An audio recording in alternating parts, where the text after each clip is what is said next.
fırsat bilip toprak kazanmaya mı çalışıyor? Nedir İsrail'in amacı? Yani Ruslar ve İranlılarla görüşmelerimiz işte o bir hafta bunun özeti.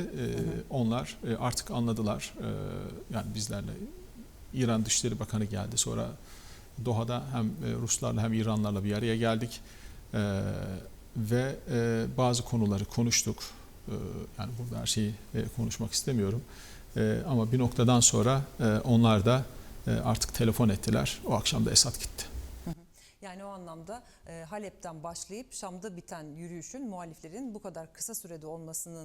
Yani destek görseydi muhaliflerin azmiyle belki tekrar bir zafere ulaşırlardı muhakkak ama çok uzun zaman olurdu ve kanlı olabilirdi.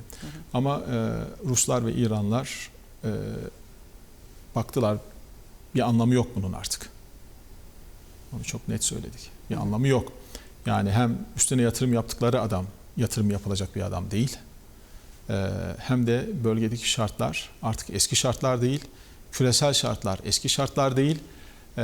Artık bundan daha fazla bu şekilde devam etmenin bir anlamı yok.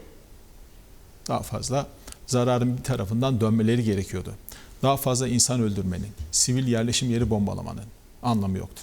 Kim olursa olsun Suriye'nin yönetiminde güçsüz olsun İsrail'e karşı istiyorlar herhalde. Kesinlikle. Yani muhaliflerin Şam'daki yönetimi almasının akabinde uzun yıllardır davranış kalıplarını bildiği ve aralarında bir nevi örtülü davranış ve karşılıklı mukabele anlaşması oluşmuş. Açıktan olmasa da zımmen Esad rejimi yok.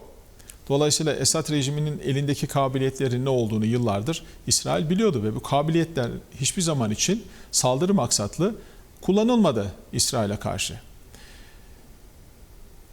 İsrail yeni yönetimin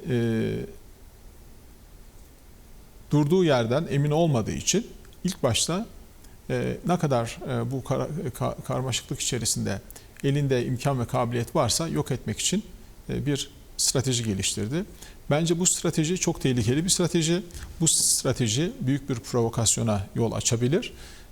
Bunu göz ardı ediyorlar. Yani her şey bu kadar güllük gülistanlık gitmeyebilir. Onun için kendilerine haber yolladık. Artık provokasyondan vazgeçin.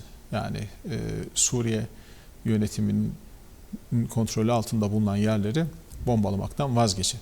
Yani esas söyleşi de buna mı bağlıyorsunuz?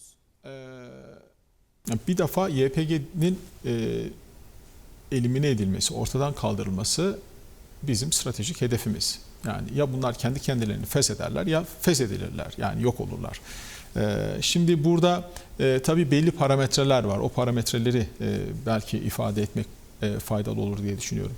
Birincisi ifade ettiğim gibi yani biz her ne kadar imkan ve kabiliyetlerimiz buna müsait olsa da ilk etapta Suriye'deki kardeşlerimizin kendi toprak bütünlüğünü, milli bütünlüğünü sağlamayla ilgili atacağı adımlarla bu tehdidi bertaraf etmesine yönelik adımları tabii ki bekleyeceğiz. Şimdi Batılılar kendi vatandaşlarını, DAEŞ'li olanları kendi vatanlarına getirmemek için başka bir terörist örgütü kullanıyorlar.